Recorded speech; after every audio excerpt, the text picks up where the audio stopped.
வாழ்க்கையில எப்போதுமே நம்ம இவர் நமக்கு துணை, அவர் நமக்கு துணை, அவங்க நம்மளை காப்பாத்துவாங்க, இவங்க நம்மளை காப்பாத்துவாங்க அப்படின்னு நிறைய நம்பி இருக்கிறோம். நம்பி நம்பி நிறைய ஏமாந்தும் போயிருக்கிறோம். இப்படி புலம்பாதவங்க யாராவது இருக்கிறாங்களா? நான் இவரை நம்பினேங்க, இவர் என்ன ஏமாத்திட்டாரு, அவரை நம்பினேங்க, அவர் என்ன இப்படி ஏமாத்திட்டாரு, ஏமாத்தவே மாட்டாருன்னு நம்பினவங்க எல்லாம் என்ன ஏமாத்திட்டாங்களே அப்படின்னு புலம்புறவங்க எல்லாருமே ஒருத்தரை நம்ம மறந்துடுறோம்.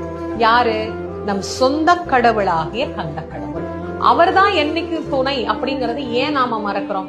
மற்றவர்கள் துணை அப்படின்னு நம்ம நம்புறதுக்கு முன்னாடி அவன்தான் நமக்கு துணை அப்படின்னு உறுதியா நம்பணும். இல்ல, அந்த நம்பிக்கையை நமக்கு தரும் வண்ணமாக ஒரு அழகான பாட்டு, அற்புதமான பாட்டு, விழிக்கு துணை திருமென்மலர் பாதங்கள், மெய்மை குன்றா மொழிக்கு துணை முருகா என்னும் நாமங்கள், முன்பு செய்த பழிக்கு துணை அவன் பன்னிரு தோளும், பயந்த தனி வழிக்கு துணை வடிவேலும் செங்கோடன் மயூரமுமே.